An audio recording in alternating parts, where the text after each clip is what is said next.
If you go to McNallyJackson.com and look at our events calendar, you'll see all the amazing writers and programs we're hosting in the coming days and weeks.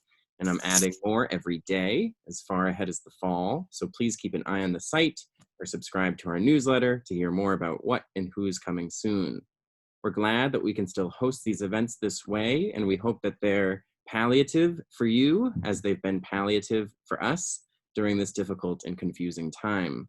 This event is obviously free, but we do have copies of Melissa and Jennifer's book, Unacceptable, Privilege, Deceit, and the Making of the College Admissions Scandal, out now and published by Portfolio for sale on our website, and you'll soon see the link to buy it from us in the chat. As we've changed phases from staying at home to opening for curbside pickup to admitting customers into our locations, indie bookstores like ours need still more support. And so if you enjoy events like tonight's and want us to keep hosting more of them, and you're able to order a copy of Unacceptable from us, we would be greatly appreciative. There will be time at the end of tonight's conversation for your questions. If you have any, you can use the Zoom chat function to submit any question you have, and closer to the top of the hour, I will be able to ask them to our authors. We're thrilled to have our authors in conversation with Emily Nelson. Emily is U.S. News Coverage Chief at the Wall Street Journal. She leads a team of bureaus across the U.S. covering, among many issues, including the pandemic, politics, economics, state and city news, immigration, law, and education. In her career at the Wall Street Journal, Emily has held reporting and editing positions in New York, London, Dallas, Pittsburgh, and Atlanta. And tonight's featured authors, Melissa Korn. Melissa is a higher education reporter for the Wall Street Journal. Previously, she wrote for Dow Jones Newswires. She is a graduate of Cornell University and the Columbia University Graduate School of Journalism. Also, we have Jennifer Levitz. Jennifer is a national reporter for the Wall Street Journal. Previously, she wrote for the Providence Journal. She has been a member of 2 Pulitzer Prize finalist teams, and she graduated from Loyola University, Maryland. In their review of Unacceptable, Kirkus wrote, "The author's highly readable expose goes well beyond the tabloid level, a capable examination of the seamy intersection of ambition, money, and higher education." And Library Journal calls it a fast-paced account of the massive college admission scam devised by Rick Singer. This indictment of contemporary American culture offers an in-depth look at the families who were willing to break the law and ignore ethical principles to provide higher education for their children.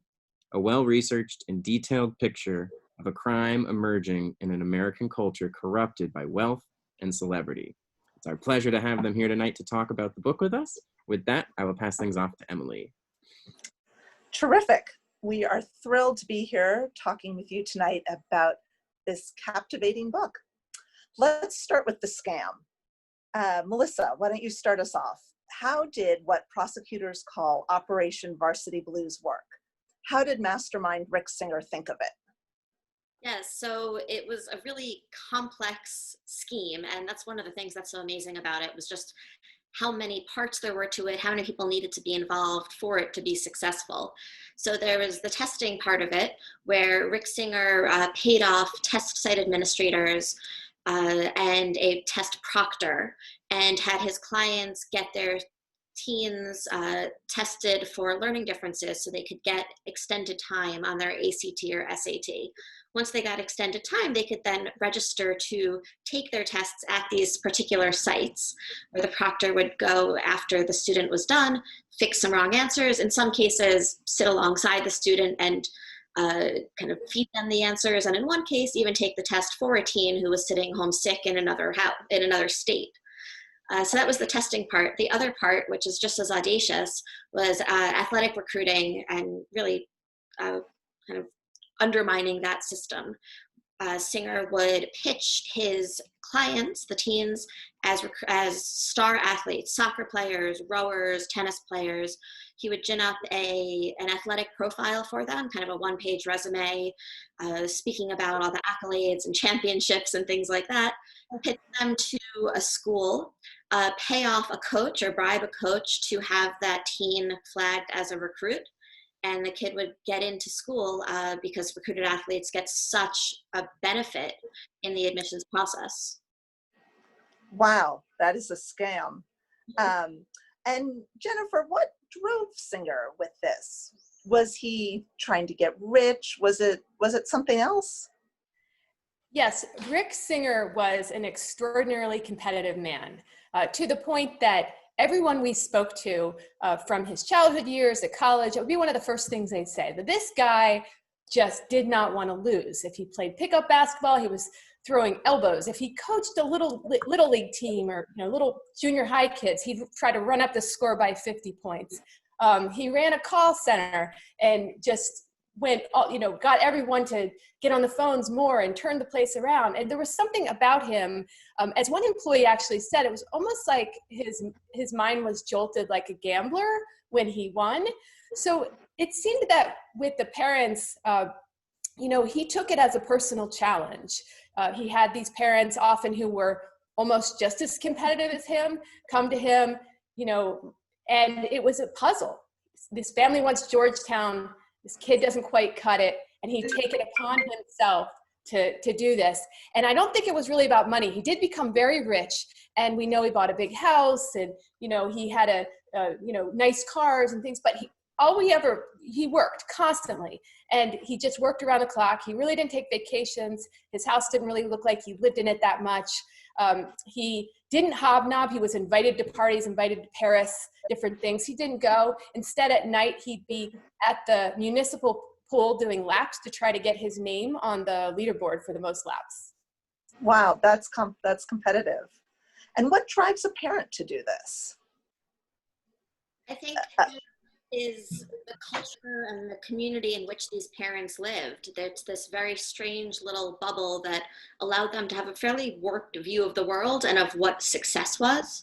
So a lot of these parents really had quite a short list of what acceptable destination schools might be for their teens.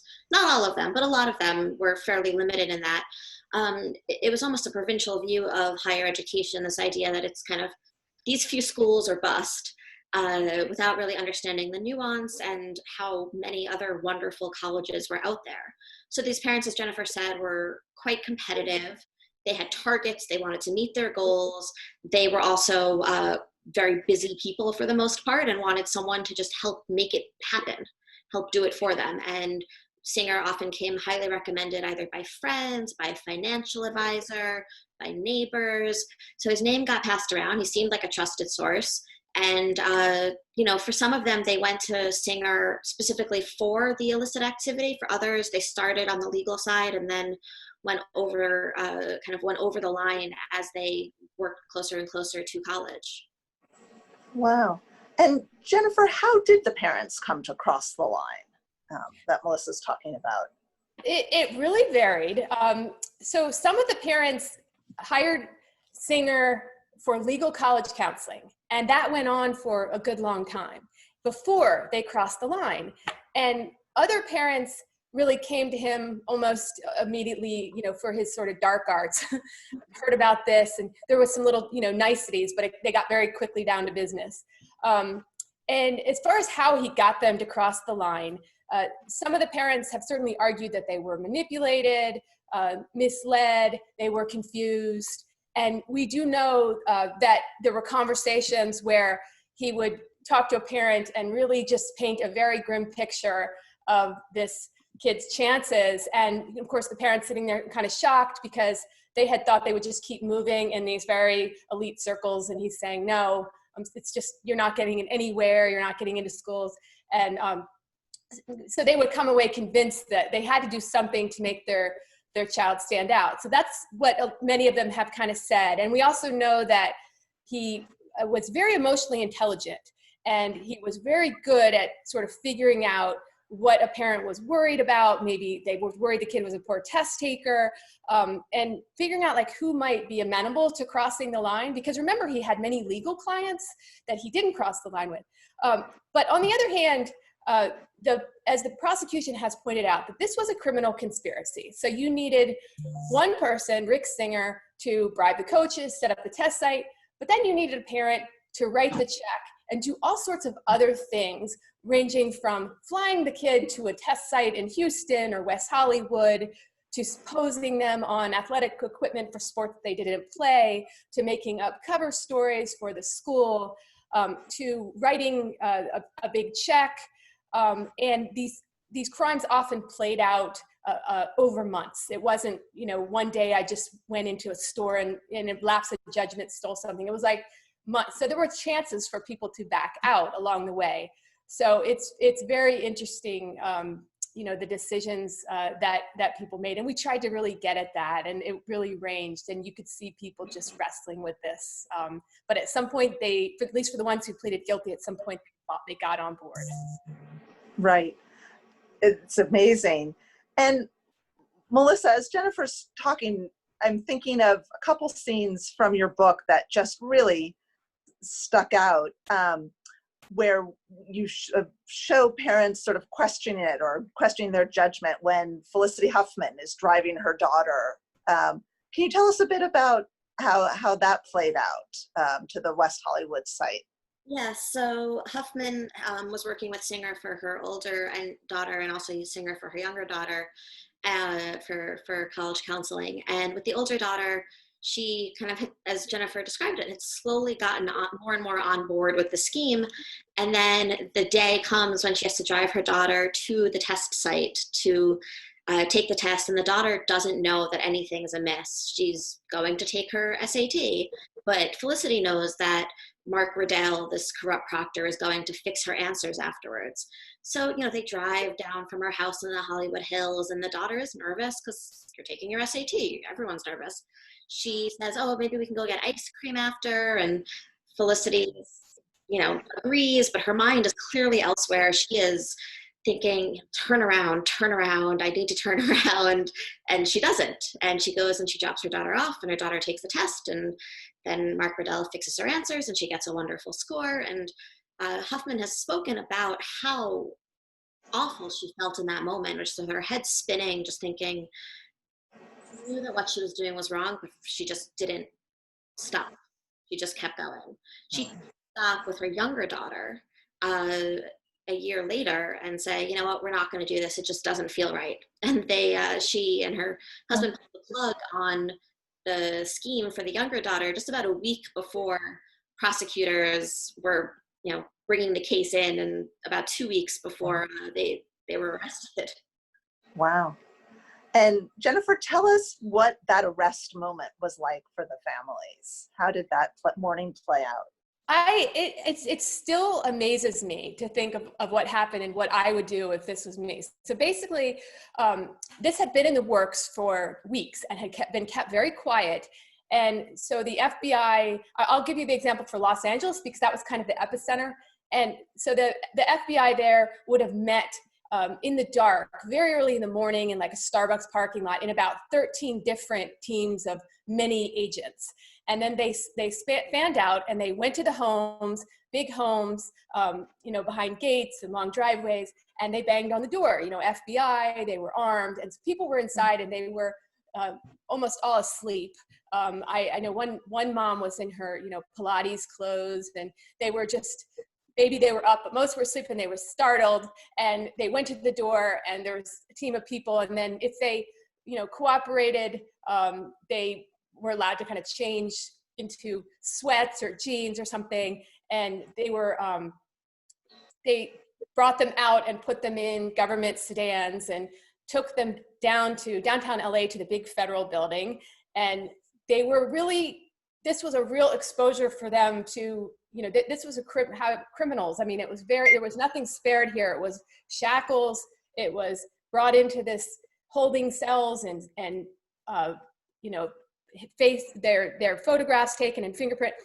And then they were put into big cells. And they were the men were put in one and the women were put in another. And they were given some like bologna sandwiches or something. And they were all sitting there. And in the men's cell, a curious thing started to happen, which was a couple people started to recognize one another. And like, well, okay, I know they really knew a couple people, and then there was a doctor in there in his scrubs. And so they had moved in similar circles, some of them. And we know that like Felicity Huffman and Jane Buckingham, they're friends. Like oh, hi. Well, hi there. You're here too. Okay. So in the men's cell, they're sitting there, and some of them knew why while they were there, but some of them didn't, and they didn't know what they all had in common. And one of the coaches spoke up and said, hey, do you guys know Rick Singer? And just the whole cell went quiet, and everybody just looked at one another, and they're just like, oh my God. And that's when they realized what was going on. Oh, wow. So the FBI didn't have to tell them when they showed up that morning. Wow. They told them that what they're being charged with, they're being charged with honest services fraud, which is people don't really know exactly what that means. And so, I mean, I think some of them probably knew what was but remember that some of these people, years had gone by since they had done business with Rick Singer. Wow. Wow. That's an extraordinary scene. And Melissa, what should readers think of, or maybe not what should, but what do you think readers will think of the parents after reading your book? What should we make of them? Yeah, I think it's a range. I think one of the challenges in writing this book and digging into some of these families and getting to know some of them was that I personally as a parent could relate to some aspects of who these people are, not in their actions, but in their approaches and their intentions, perhaps, wanting to do what was best for their kids, maybe feeling insecure as a parent and having this person come and say, I can fix it all for you, and wanting to rely on the experts so much. So I think it would be too easy to just outright hate these parents and say, oh, they all did awful things. Yes, parents have pleaded guilty to felony criminal charges, but they all got there for some different reasons. So I think you kind of relate a little bit to them. You can feel a little bit bad for some of them. Not too bad, but you feel a little bad for some of them for kind of clearly they got off track somewhere in their parenting, in their understanding of what was success. And you also, I think, end up getting a little bit angry at them that they didn't give their kids this space to figure themselves out, that they had such a myopic view of success and what their kids' path should look like, and they really didn't bother to let their kids go down that path on their own. They were a little bit more overbearing than perhaps they should have been. They also just seemed so focused on status, many of them, which is frustrating as somebody who covers higher ed and knows there's so many other schools out there that these teens would have been perfectly fine at. For them to say, USC or bust, or it must be Georgetown, or things like that. So it's a range of emotions, and I think each parent, each family's story, they end up with Rick Singer for different reasons. Right. Fascinating. And Jennifer, what about the kids? Were any of them charged? What did they think about all this?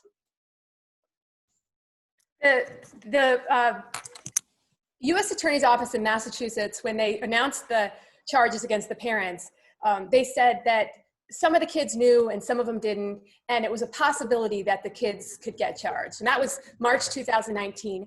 None of the kids have been charged. And I personally don't think any of them will. I think that and they said this that day, the parents were the primary drivers here. The parents set this up. The kids, most of them were in high school. It was very hard on the kids. We got the first interview with one of the kids to talk about how he felt about it.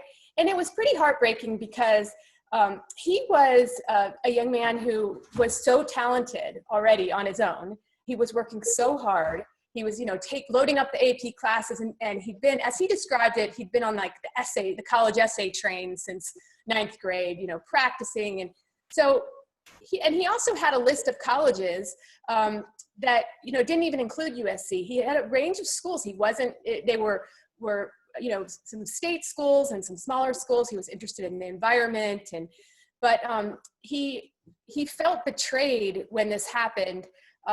His father came home that day after being in the jail cell, and then they have to post bail. And he was in the kitchen, and his father walked in, and the first thing he said to his father was, "Why didn't you believe in me?" Oh, how heartbreaking. But then he also shifted a little bit. He, as he talked about it, from anger to kind of feeling a little bad for his dad, like feeling sad for his dad for not quite getting it, and upset at himself for not speaking up. So there was that anger and that visceral reaction.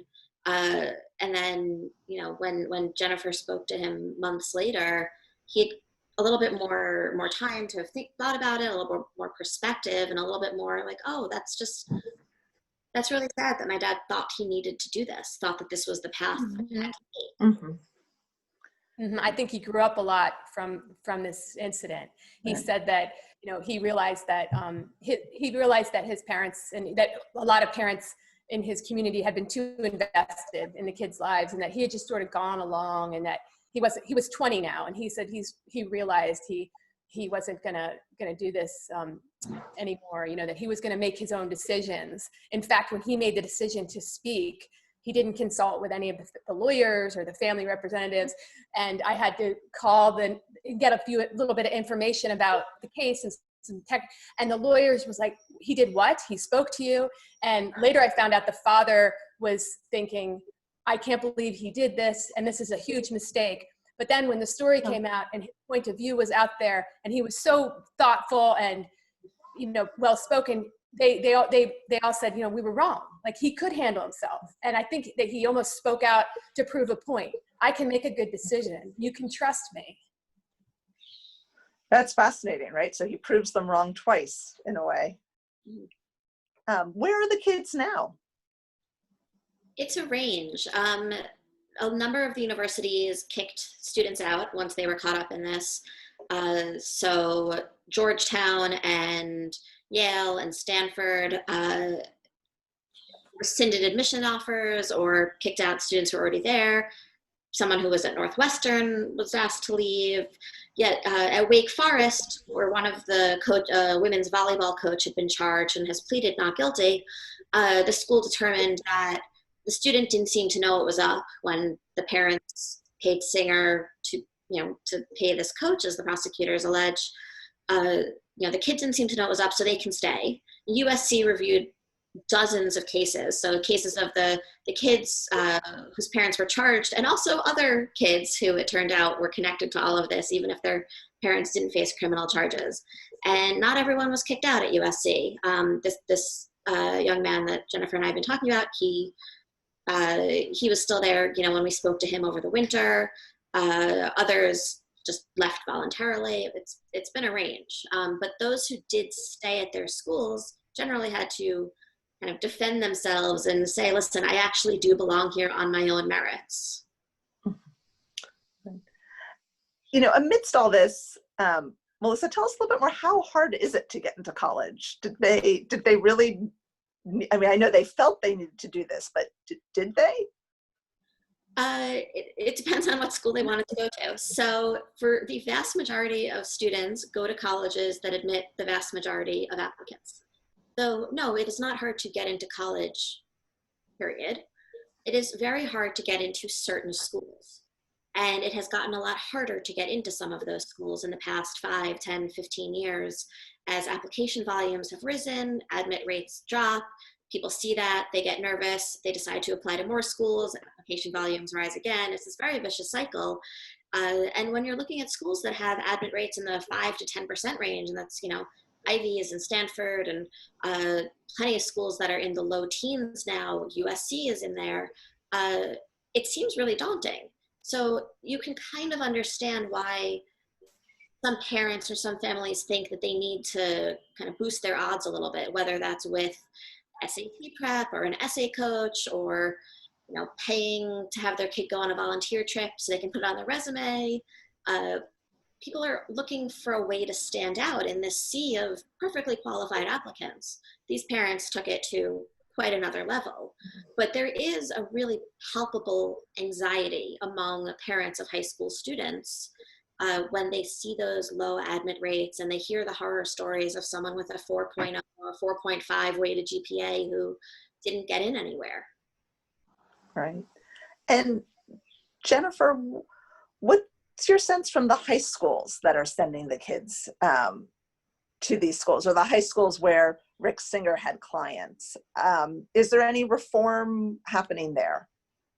Well, yes, the high schools were interesting in this book because they were, on one hand, a lot of these schools seem to almost perpetuate this anxiety by promoting, how many kids we got into these great schools. They'd have little maps on their website. So clearly they were interested in that, and that whether they said that, maybe they told everybody it doesn't matter where you go. Mm-hmm. People absorbed a different message. But there was always this tension between the guidance counselor at the school and the private counselor that the parent would hire. And that came up a number of times where you had a guidance counselor at the school say, look, talk to a college and say, and kind of raise red flags. Like, it seems that, little Johnny is applying to school, and they've asked me if he's on the track team, and I know he's not, and they try to get involved. And so there was this tension. So I think what we have seen is that some of the schools have just said to parents, if you work with a private counselor, you can't work with us. You have to pick. We're not going to be party to something you're doing that may be sketchy. I think, to add to that a little bit, I think some of the private schools in particular, the families are paying all this tuition to go to the high school, and the counselors, the principals, the headmasters say, this is what we do. Like, let us do it. Let us do our work. We will help support your kid as they're applying to college. But some families, they just don't like what they're hearing. They don't like when somebody says that's too much of a reach school perhaps, or, there's 7 other kids from this class applying there. Your odds aren't that great. Maybe consider this other school. And they're going to just go until they find someone who will tell them what they want to hear. Right. That is a tough bind to be in. And Melissa, what surprised you in reporting on this story the most? Oh, goodness. I'm somewhat cynical by nature, so I don't know that I was surprised that there were people finding very creative ways to get an edge here. I think part of what surprised me was, first of all, the complexity of this operation. As we discussed earlier, just how many people needed to be in on it: the test site administrators, the proctor, the parents, the coaches. Singer had, full-time staff, his bookkeeper and his, assistants and all of that, like, to make this work. I think the thing that really surprised me was how many close calls there were. Times when Singer almost got caught and the whole scheme almost came crashing down, but didn't. And it was surprising to learn about why they didn't. And as you write in the book, it was often a mix of inertia and this kind of closed loop of information. So at USC, when there were some questions, the person who got put in charge of getting to the bottom of this and figuring it out and now all that was somebody that prosecutors say was working with Rick Singer. So she had an excuse for everything. There was always an explanation for why that person wasn't actually on the crew team or the baseball team or whatever it was. So you're learning of all these things and you're just thinking, oh my gosh, they were so close. And the fact that, ultimately when this whole scheme got taken down, it had nothing to do with Singer, essentially, that led to the takedown. Tell us more about what led to the takedown. Jennifer, you want to do that one? Sure. Yes. As Melissa said, it was just a strange, unrelated case of a fraud. The Securities and Exchange Commission in Boston got a tip from an investor who lived in the area that they'd been ripped off. And so they start looking into this stock fraud, which was very routine, a pump and dump scheme. And it led them to a businessman in Los Angeles. So they go to his house and they get their documents. And anyway, he comes back to Boston to try to make a deal with prosecutors and perhaps be a witness and help them expose the larger stock scheme, in return for leniency. And during that, when that happens, the prosecutors will have to really dig into a person's past, because if they're going to use them as a reliable witness, they don't want anything to surprise them when they go to court. They don't want the defense to say something. So they have to know everything bad a person's done. So they're looking at his financial records. They see money moving between him and Connecticut. And he just came out and said, the coach at Yale solicited me for a bribe to get my daughter into school, and I've been paying him money. So you can imagine this room in Boston where these prosecutors thought they had a fairly regular stock fraud case, ding, ding, ding. And they started to talk to him more. And he told them, let's hear more about that. And then one of them got out of the room and like ran down the hall to his boss and was like, I think we might have something really interesting here. And this guy did not know Rick Singer, but what they did is they used him to bring in the Yale coach. So they set the Yale coach up in Boston, got him on tape. And during the course of watching that interaction, he said something about Rick Singer. So they thought, I wonder who Rick Singer is. So they flip the Yale coach, and then they go to, they get Rick Singer, they have him on the phone, they catch him, listen to his calls for a while, bring Rick Singer in September of 2018 and confront him at a hotel in Boston. And then you can kind of figure out the rest. Rick Singer flips and turns over his Rolodex. And there you have Operation Varsity Blues. The daisy chain of rats there. That's amazing. It really is. I really didn't realize. I remember talking one time with one of the lawyers, and I said, I finally understand now in mob movies how if you did a crime with somebody, you really had to kill that other person because they were going to flip on you. So they have to disappear. And that's... And this is not how these kinds of criminal investigations usually work. Usually you flip someone low down and they kind of go up the chain. And here you pretty quickly got the mastermind. You got Rick Singer, and he gives up all of these other people, all of these parents, which is just, it was a very unusual way of going about this criminal investigation. Yes, and the U.S. attorney in Massachusetts was very worried originally about flipping Rick Singer because it's very risky to have your main witness cooperator be, it's a crook, right? So you can't really, can you trust this person?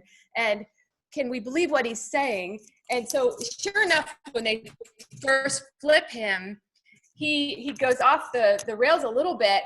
He kind of, it's just the first few days, he meets, they give him the like burner phone or whatever he's set up. He goes back to California and his marching orders are just go back and do your thing, right? And then we're going to get more parents in, we're going to listen in. But he gets like a separate phone and he tips some parents off. I'm wearing a wire, you haven't done anything yet. So he takes that chance. I think he later said, he felt bad for some of the families. I think he just, maybe he just didn't want to, maybe he didn't want to lose. Maybe that was part of it too. But he ends up, they find out pretty fast, and they, the U.S. attorney in Boston was like, get him back here now. Like, we cannot have him out there roaming around. Like, we need to babysit this guy. So they bring him back to Boston, and they just set him up at a conference table, overlooking Boston Harbor. And he just is in there making his calls with agents next to him and doing his thing. And in his tracksuit, they would describe him just sort of walking around. People even walked with him if he had to go to the bathroom. They walked with him. So he was on a short leash after that. But then he became, probably because he's so competitive, I think at some point he just decided, if I'm going to be a witness, I'm going to be the best witness they've ever seen. And he just made one call after another and just turned over, I from what I understand, like 150 names. So, that's why we've seen 55 people arrested, but they probably could have gone further. But I guess at some point you have to decide, we have enough here. So wait, sorry, Jennifer, go back to that. There were 150 He turned over, this is what I've heard is he turned over,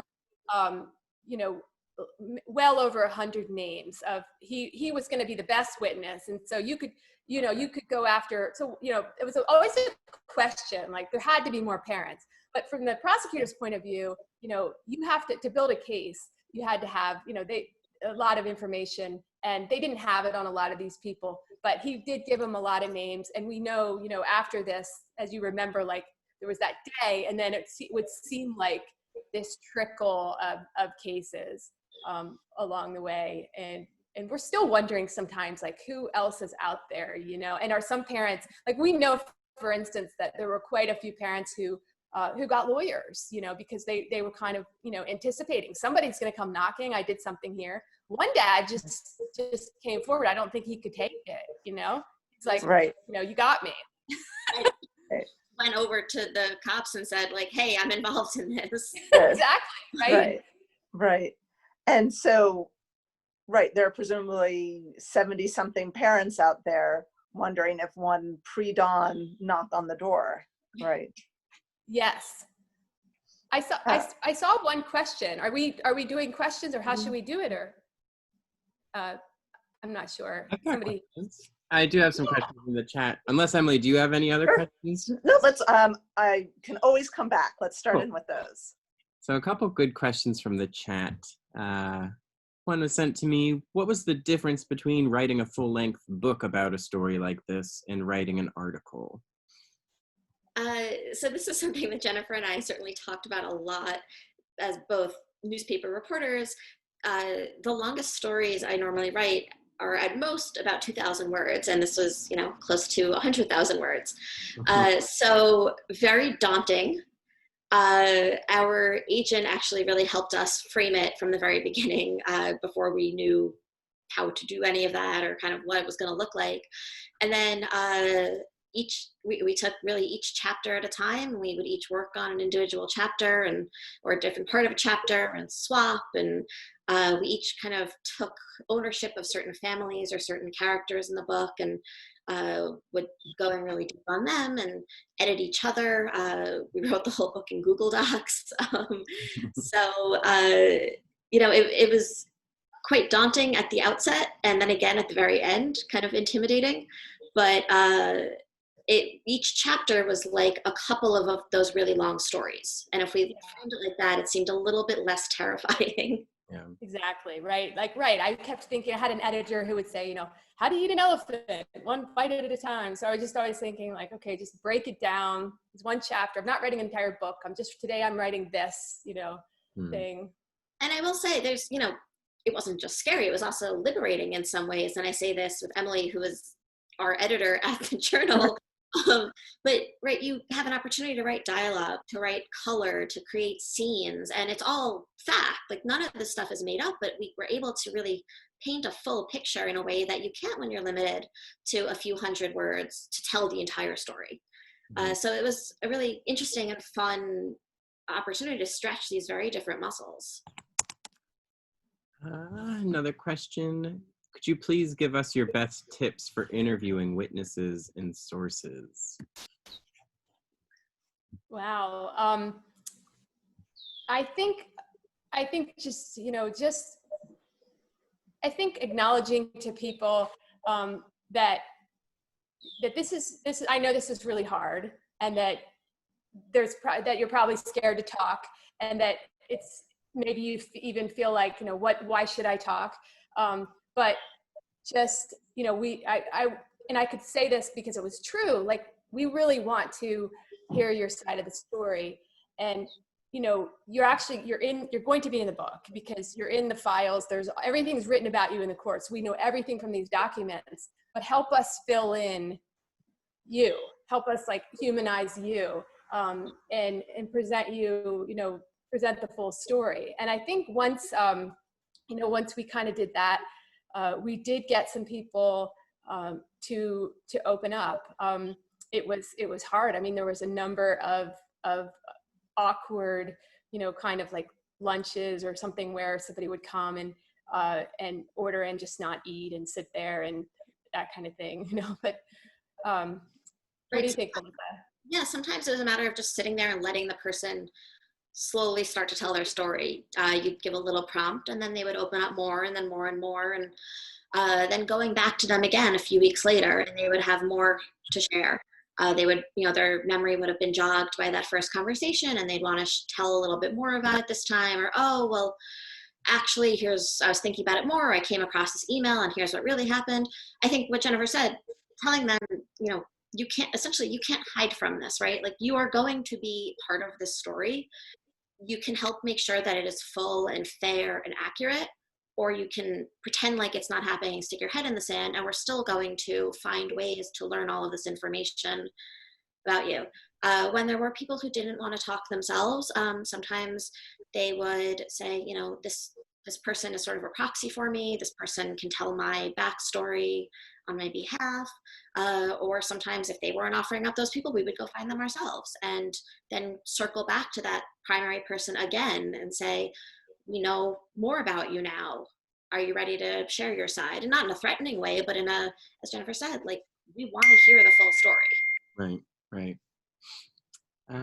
Another good question from the chat. How much of the parents' decision do you think was driven by a sense that everyone does this? Did you feel like that feeling was pervasive among people you investigated?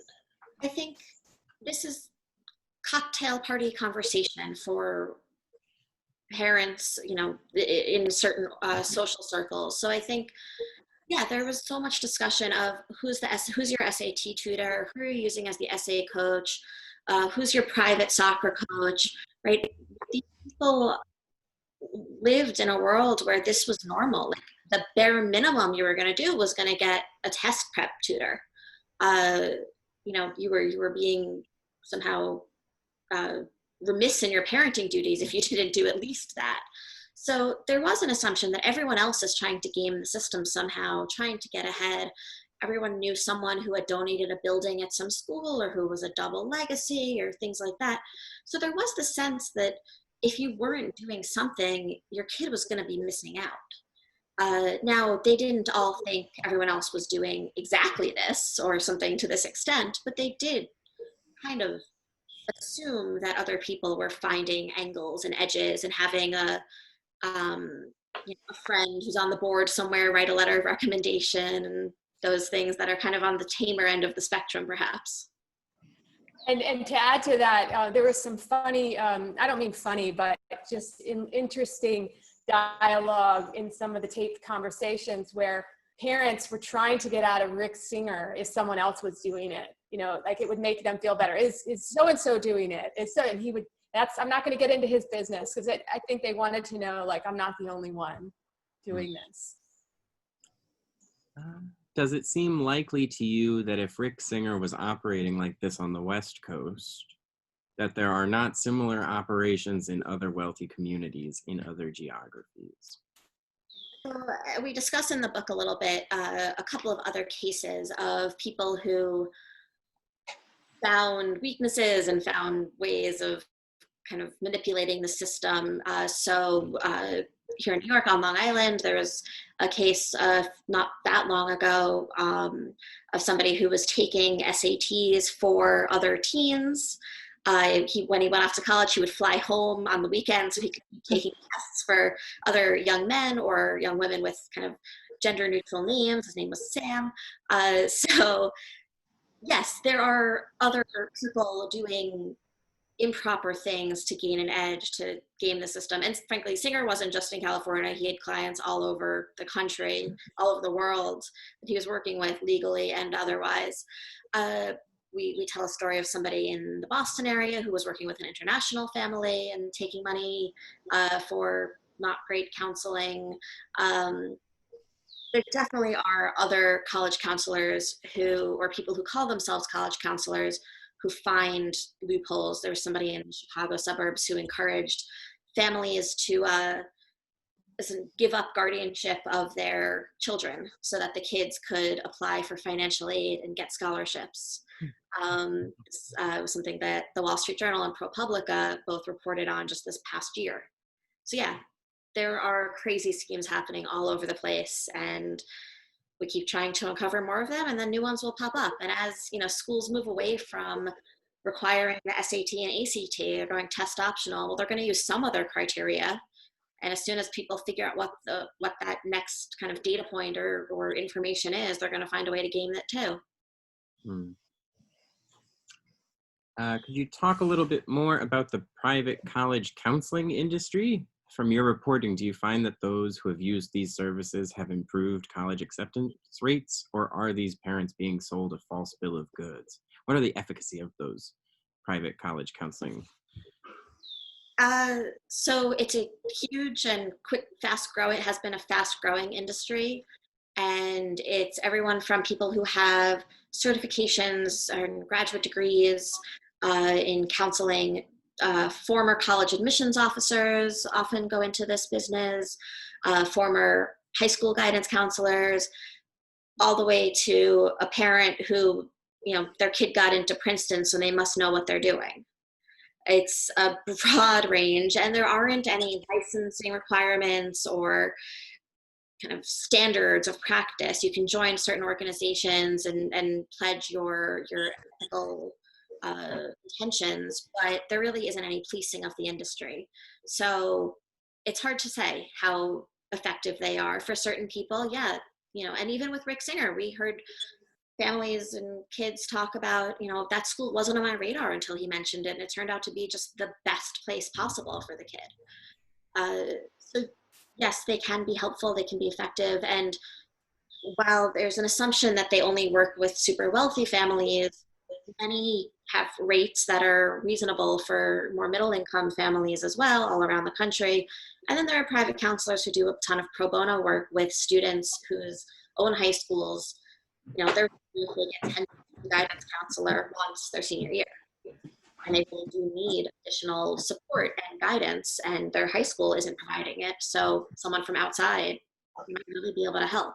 So wary of saying they're all bad or they're all helpful. It really varies.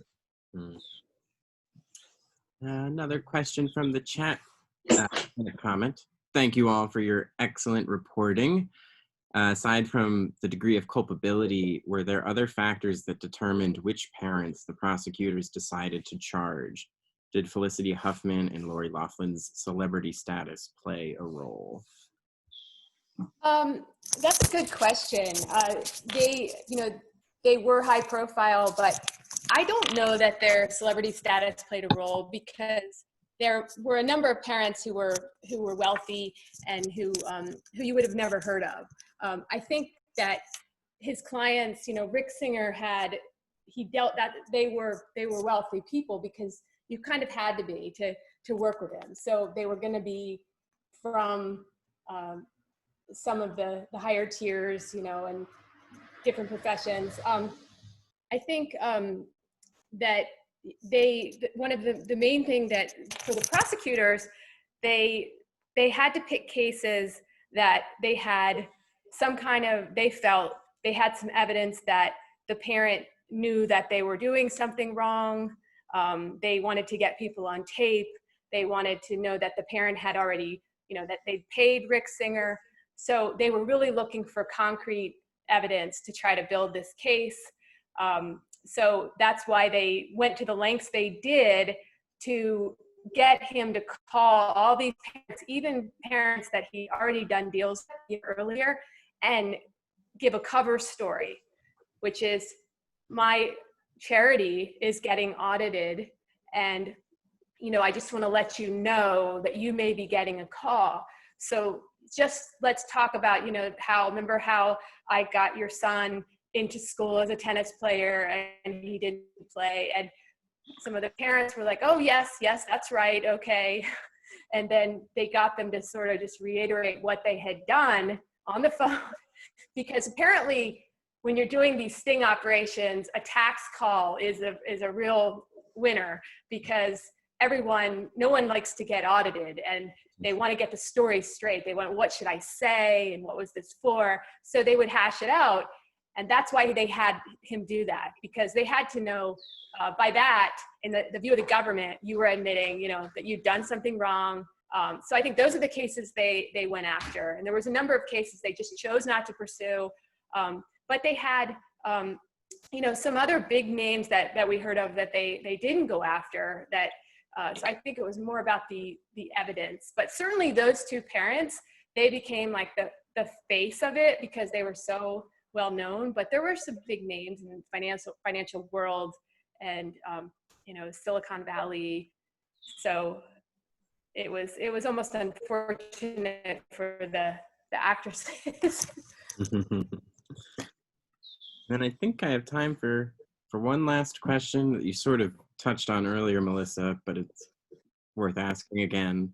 Can and is this still happening? But I guess, can it happen again?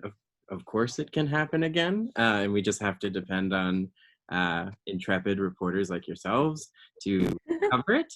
But is it still happening? Are you on the case now? So I think, after the scandal first broke in spring of 2019, a bunch of schools came out, but schools that had coaches named in this and otherwise came out and said, we're going to tighten the ship. We are going to start to audit applications a little bit more. We're going to try to verify that some of the material in those applications is accurate to the best of our ability. We're going to make sure that if somebody was recruited to a particular team, that they actually join the team and play. And if not, they better have a good explanation. But they acknowledge they can't do that for every application. And I have written on this for the journal that the application volume at some schools is so high that you're getting a few minutes, 5 to 10 minutes to look at an application and make a first decision. So you're not able to go and call that old folks home to make sure that someone really volunteers 20 hours a week, or call the high school and make sure that someone is actually the president and not the vice president of some club. They just can't do it. So there's still just so much trust baked into the system. And because of that, there are people who will take advantage of that trust and lie about certain things or exaggerate or find other, create some non-existent club to put it onto their resume or pretend to be a better athlete than they are. So yeah, there are these schemes and kind of games people are playing. And then one more question from Katie. Ladies, what impact do you believe this has on higher education generally? Let's Melissa answer that one.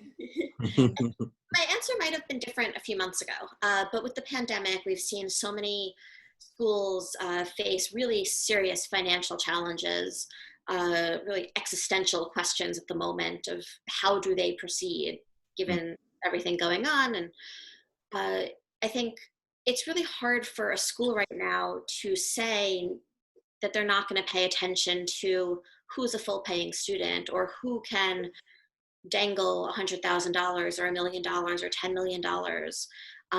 Not that it's a direct quid pro quo, of course, but that that's really appealing. And you have to think about the institutional needs and what's best for the school in terms of admissions or their long-term viability. I think it's hard to say that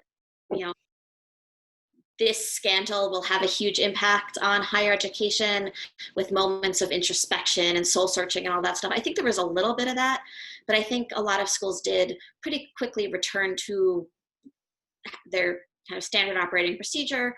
A lot of high schools are still certainly pushing certain schools for certain students. You still have plenty of college nights creeping earlier and earlier. The parents are still plenty paranoid. We continue to get reader emails, talking about their own kid's case and why this upper middle class, white teenager is at a disadvantage these days. And I mean, the craziness and anxiety is all absolutely still there, and that hasn't gone away. So I don't know if this fundamentally changes higher education. I think it made a few people look a little more closely at their own practices, but beyond that, I think the jury's still out. Well, this has been wonderful. Thank you, Melissa. Thank you, Jennifer. And thank you, Emily, for leading our discussion tonight. The book is Unacceptable: Privilege, Deceit, and the Making of the College Admission Scandal. There's a link to buy it from us in the chat. You can go to McNallyJackson.com. I hope you'll consider getting it from us. But I'm so glad we could host you to learn a little bit more about this book. So thank you very much. And thank you to everybody who watched. Thank you. Have a good night, everybody.